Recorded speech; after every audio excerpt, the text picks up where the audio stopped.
Battle Dress by Amy Efaw. Chapter 6. Thursday, 1st July, 1510. Water streamed out of the shower heads, drenching me and 7 other new cadets of 3rd Squad, and Cadet Daly. Wearing a one-piece black Speedo swimsuit and flip-flops, I stood at attention in the shower room of the male latrine. New cadets Bogoslavsky and Ping stood beside me in their black swimming trunks. Gabrielle on the far side of the shower was next to new cadet Ciro. The way she pulled at the elastic around her thighs seemed to scream, "I look fat in this stupid suit, don't I?" "Grab a boot in one hand, your nail brush in the other," Cadet Daly ordered. His voice filled the room, tiled from ceiling to floor. "Cover the boot with saddle soap," he pointed at the cans at our feet, "and scrub every inch of the boot until all the bluings come off. Got it?" "Yes, sir!" "You've got to get the bluing off so the boots can breathe. The last thing you want on a road march, 3rd Squad, is waterproof boots. They'll turn your feet into a mess of blisters, and you into a haze magnet with crutches." He crossed his arms. "When you finish with the boots, do your low quarters, understand?" "Yes, sir." "Good. Then work!" I'm getting this West Point talk down. After making it through 3 complete days of new cadet life, I could now understand about half of what was said to me. When Cadet Daly said low quarters, I knew he meant the black shoes worn with white over gray, shoes that only a dead person would be caught dead in. I shoved my right hand deep inside of my combat boots and started scrubbing. Diluted black dye ran from my hands, down my legs, and into the drain. It hadn't taken me long to learn that the days at West Point varied very little. The routine was already imprinted in my mind. 0530, wake up, reveille, and PT formation. PT, shower, 0800, breakfast formation. Breakfast, military skills training classes. 1300, lunch formation. Lunch, drill practice on the plane, more classes, mass athletics, shower. 1800, dinner formation. Dinner, squad leader time, boot and shoe polishing time. 2200, lights out, taps, sleep. Even the 4th of July would be no different. I secretly liked the sameness, though I'd never admit it to anyone. People would think I was crazy to like West Point. But here at least life was consistent, predictable. So different from my life at home. The pace didn't let up one bit though, and that took some getting used to. Every minute was packed with an almost frenzied busyness. I had no time to escape, to get away from everything and just think. Only a scant 10 minutes ago, 3rd Squad had stood on the plane clutching M14 rifles and wearing battle dress uniform underarms. Fatigue's army green pistol belt with a bayonet fastened over the left hip and a quart canteen of water over the right. Now we were dressed for the pool and scrubbing like washerwomen, while Cadet Daly sloshed around us in his flip-flops and swim trunks, inspecting our work. As the water continued to spray over me, I realized I was beginning to feel self-conscious in my swimsuit, but not like Gabrielle. I knew I didn't look fat, and wearing a swimsuit didn't bother me. After all, I'd practically lived inside one for the past 2 summers lifeguarding at my local YMCA. Standing out and getting noticed was a necessary part of my job then. But now I just wanted to blend in. My problem was, standing here in my black Speedo surrounded by 7 half-naked guys in the shower of the male latrine, I knew I was doing anything but blending in. I scrubbed the boot harder to erase the thought. Besides, the only difference that I could see between the male latrine and the female latrine was 4 urinals. Everything else was laid out exactly the same. The wall of bathroom stalls, the row of sinks, the locker area, the large child room where we stood now with shower heads all around and no privacy curtains. And everywhere the smell of new cadet-issued Dial soap and Johnson's baby shampoo, mixed with sweat, clung to the damp air. No difference at all. But I wasn't convinced. Deep down, I felt like I didn't really belong here. "Relax, knuckleheads." Cadet Daly's voice disrupted my thoughts. "This is squad leader time." He stopped splish-splashing around and stood in front of Ping to my left. "Let's get to know each other," he said. "You're first, combat. State your full name, where you're from, what you're famous for, and why you're here. In that order. Do you think you can remember that, bonehead?" "Yes, sir," Ping said. Real relaxing. I bit my lip and globbed more saddle soap on the boot. I'm next. Great. Famous? I'm not famous for anything. And why am I here? What in the world am I going to say? "Sir, my name is George Ping." "You're not telling me, knucklehead. I already know everything about you. You're telling your squad mates." "He knows everything about us? About me?" I scrubbed harder. "Yes, sir. I'm George Ping. I came from the prep school at Fort Monmouth. Before that, I was stationed at Fort Bragg as a medic with the 82nd Airborne, but originally I'm from Phoenix." Cadet Daly remained in front of Ping, studying him. Ping looked directly at him and said, "And I'm here because I don't want to be an E5 in the Army anymore." "That's so," Cadet Daly smiled. An amused, almost sarcastic smile. "What are you famous for, combat?" He leaned closer. Water from his nose dripped onto Ping's. "How do you get that Bronze Star, hot shot, and all those other medals? Steal them off some dead guy?" Sir, I earned them in Afghanistan. For a second, all scrubbing ceased. I didn't know what a Bronze Star was, but it sure sounded impressive. The lower part of Cadet Daly's face retained the smile, but something like jealousy flashed in his eyes. He stepped back. Ping! He spat it more than he said it. I've got a smack named Ping. Unbelievable. He shook his head. You're going to catch all kinds of heat with a name like that. I almost feel sorry for you, Combat. But don't get your hopes up. Almost is the operative word. What kind of name is Ping anyway? Sir, Ping is a Chinese name. In the Fujian dialect of South China, Ping translates to soldier, sir. How apropos, Cadet Daly said. Then he turned to me. Davis, what do you got? I stared at the gray water disappearing down the drain, wishing I could follow it. After Ping, I had nothing impressive to say. I'm Andy, short for Andrea Davis. I'm from Lake Zurich, Illinois. That's a suburb of Chicago. And I'm famous for, running, I guess. Running? Cadet Daly looked interested. Did you get recruited for track? Recruited? I didn't know people got recruited for sports at West Point. I shook my head. No, sir, but I ran track in high school. Cross country, too. He turned his green eyes on me. My Speedo suddenly felt awful skimpy. I tugged at the tongue of my lathered boot. I knew I didn't look much like a runner. Not a long-distance runner, anyway. I didn't have the requisite stick legs, and, well, I had too much on top. Suddenly I heard my mother's voice speaking to my doctor during an annual checkup. With knockers like that, she could be a go-go dancer, couldn't she? I squeezed my eyes shut to clear my head. I'm so glad she's not here now. You any good, Davis? Cadet Daly asked. I shrugged. I guess, sir. I never went to state. The thought just sat there condemning me. How good can you be if you never went to state? I rubbed the toe of my boot with the nail brush. White leather peeked through the lather in places. I had qualified. Twice in cross-country, and once in the 3,000, but had never gone. My mother had seen to that. She hated that good-for-nothing running. I chewed the inside of my lip, wondering what to say next. You'll wear a hole in your boot scrubbing like that, Davis, Cadet Daly said. I could feel him staring at the crown of my head, waiting.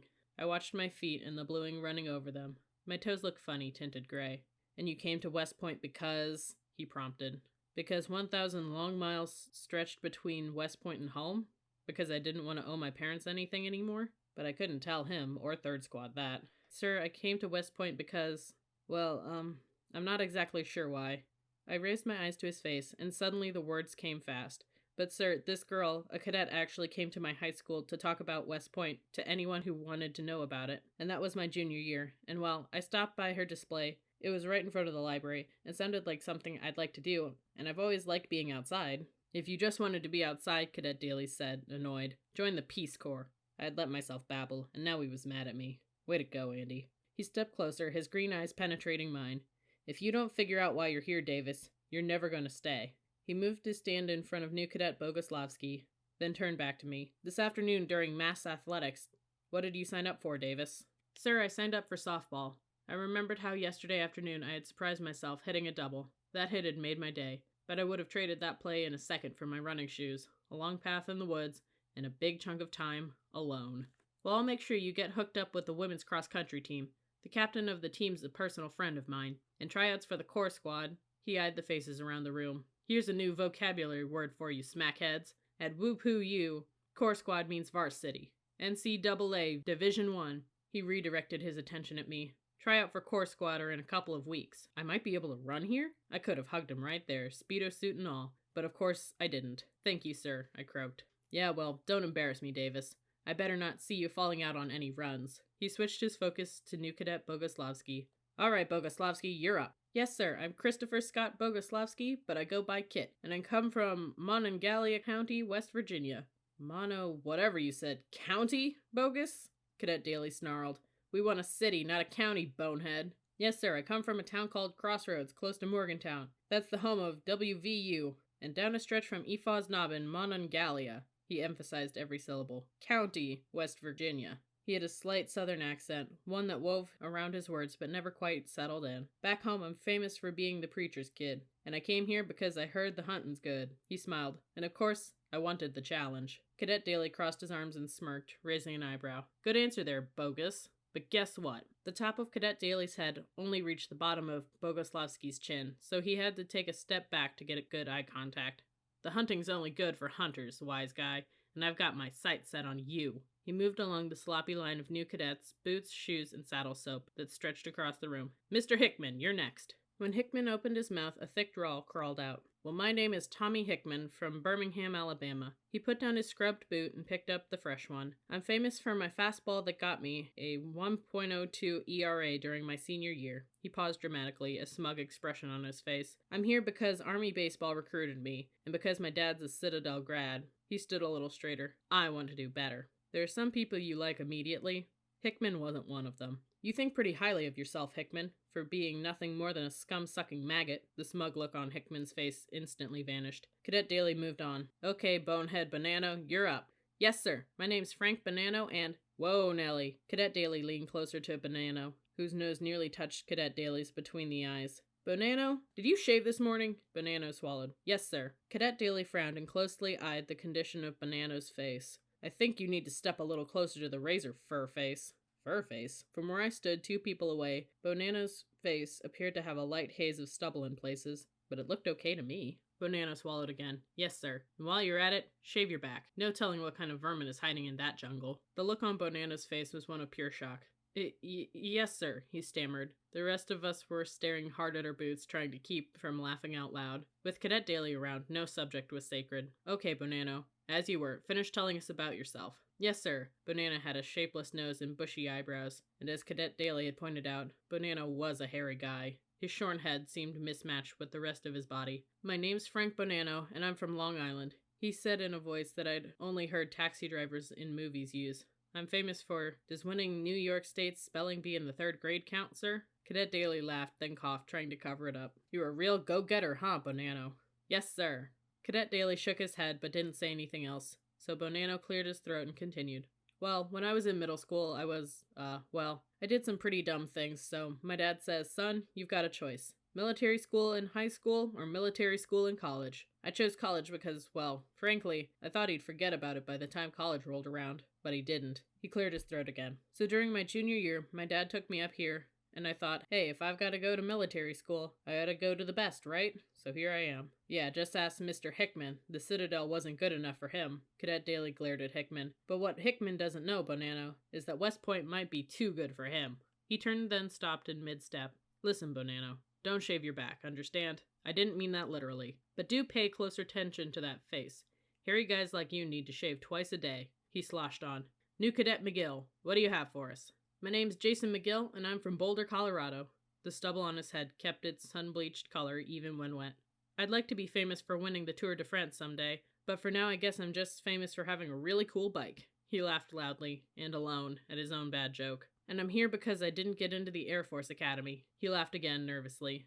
I would have only been 2 hours from home. I was wrong. Because of his hair and tan, I had pictured McGill as a California guy who'd spent most of his time on the beach, a surfboard in one hand and a boombox in the other. It made me wonder how the others pictured me before I opened my mouth, and, with a sinking feeling, what they thought of me now that I had. A zoomy wannabe, Cadet Daly shook his head. And a mama's boy. That's a weak combination, McGill, and I've got news for you. If you ain't good enough for the Flyboys, you ain't gonna last here a week. Might as well start packing now. Then he nodded to the biggest guy in the room, New Cadet Zero. He was about 6'4", all muscle and black. He towered a full head and shoulders above Cadet Daly. Cadet Daly's the shortest guy in our squad besides New Cadet Ping and Gabrielle. He's only maybe an inch taller than me. Somehow he had seemed much taller than that. Okay, Cadet Daly said. Let's hear it, big guy. For such a big guy, Zero had a surprisingly soft voice. My name's Phil Zero, and I come from East LA. I'm not famous for anything, and I'm here because I want to be. Zero's answer was way too short. Cadet Daly's face became a mask of ice. East LA, eh? He looked quickly from one face to the other. You speak any Spanish, Zero? Yes, sir, I know a little Spanish. Then I presume you know the meaning of your last name. Zero's Adam's apple moved up, then down. He knew what was coming, and so did I. I understood 4 years' worth of high school Spanish. Sir, in the Spanish language, Zero means zero. Cadet Daly slapped his hands together twice in mock applause. Mr. Zero, famous for nothing. Absolutely nothing. A complete zero. Zero's jaw muscles flexed in, then out. Hey, Zero, you have a scar under your left eye. Nice touch. Mind telling me how you got it? I felt my body tense up. There were some things that people didn't want to share with others. I had a feeling Zero's scar was one of those things, and I felt bad for him. Zero paused a second, staring back at Cadet Daly. Cadet Daly took it as a threat. IRP! You need an attitude adjustment, mister? I'll drop you right here, right now, big guy. A little leaning rest action. Is that what you want? Cadet Daly's ears, then face, grew crimson as he leaned closer to Zero, his face upturned and eyes blazing. No, sir, Cyril said quickly. Sir, I received the scar during a fight when I was just a kid. Just a kid, Cadet Daly repeated, stepping back, his face slowly returning to its normal hue. Then, his eyes still locked with Cyrus, he said, We all know that Ping's been kicking butt and taking names with the 82nd. Why don't you tell the rest of the squad what you've been doing since you graduated high school, Zero? Cyril cleared his throat. I worked for a couple years after high school, then earned 2 years toward a bachelor's degree in aerospace engineering at UC Davis. He's already been to college? Why in the world is he here? Well, we've got a bona fide rocket scientist in our midst, third squad. I watched Cyril's face as Cadet Daly moved for Gabrielle, his last victim. Whatever feelings and thoughts he had right then were written where nobody could read them. Unlike Gabrielle, who was hastily rearranging her Speedo as Cadet Daly closed in on her. Miss Bryan, he said. Last is best, or so I've heard. Impress us. She licked her already damp lips. I'm Gabrielle Bryan. I go by Gab, or Gabby. She shrugged her shoulders. Gabrielle is good too. Actually, I like Gab the best, but I'll answer to anything. Good, Bryan, he said. I have a few names in mind, custom made for you too. Go on. She was babbling, but for some reason it didn't seem to bother Cadet Daly at all. Yes, sir, she continued. I live, or lived, in Philadelphia, the northwest area of the city called Chestnut Hill. She tittered nervously. So I guess a party at my house after the Army-Navy game. If you make it that long, Miss Bryan, Cadet Daly said. That won't change anything, sir, Gabrielle said solidly. I'll have a party anyway. She glanced at me. I nodded. Good comeback. One thing was for sure. Gabrielle could talk well on her feet. I wished I were more like her. I could hardly talk at all. Cadet Daly smiled. He had liked her comeback too. I'm famous for being a pretty decent tennis player and for being short, for obvious reasons. She pulled at her elastic again. I got recruited to play tennis, so that's one reason why I'm here. Another reason, I went to an all-girls school for the past 12 years. I guess I just wanted to see how the other side lives. Cadet Daly laughed. Well, Miss Bryan, you picked the place for that. Why does he keep calling her Miss Bryan and me just Davis? The skin of my fingers turned white and seemed to shrink around my bones. All right, third squat, Cadet Daly said, checking our boots and shoes as he sloshed back to Ping. It looks like you got most of the bluings off. Put on your boots. After all our boots were laced, he yelled, Let's break those boots in real good. Double time in place, third squad. Let's go. Don't let a little water turn you into a bunch of sniveling wimps. Bring those knees to your chest. Higher, higher. Our boots slapped the wet tile floor in a rhythmic cadence. Okay, here's what we've got, third squad. He paced before us, rubbing the back of his neck. We've got Mr. Bogus, the Bible-thumping wise guy. Then there's Super Jock Hickman and Shave Your Back Banano. My wet boots were growing heavy, and the floor was slick. Just don't fall. We have the Zoomy wannabe, Mr. I Want My Mommy McGill, and the venerable rocket scientist, Mr. Zero. Of course, we mustn't overlook our very own Miss Army Tennis, otherwise known as Blue Blood Bryan, who needs stilts to reach the doorknob. He had splashed his way down the line. Only Ping and I remained. I pumped my legs higher and stuck a look on my face that said, I'm not tired, not one bit. And finally, Mr. Ping, the combat soldier, and oh, why am I here, Davis? He stood on the step that led out of the shower. Cease work, he yelled. We stopped. Standing on the step, he was taller than any of us. I think that's how he wants it. We have a lot of work to do, third squad, he said. I'm going to spend the next 6 weeks tearing you down, inch by painful inch, until you don't even remember you were anybody. Then you'll spend the next 4 years building yourselves to becoming someone again, but not the person you were. He paused, watching our expressions one by one. When you go home at Christmas, he whispered, your parents won't even recognize you. I could sense the panting bodies beside me stiffen. Here's our squad motto, third squad. Never surrender. You want to brand it into your minds and write it on your hearts. Bury it deep, third squad, so that when things get tough, and things will get real tough before I'm through with you, it will be there for you. Never surrender. Let's hear it, third squad. Never surrender, sir, we thundered as the water continued to stream over us. Louder! Never surrender, sir! Cadet Daly smiled, then checked his watch. Turn off the showers and dry off. I want you standing tall in front of my room in 5 minutes, ready for mass athletics, wearing gym alpha and holding a filled canteen. Don't be late, third squad. And then he left.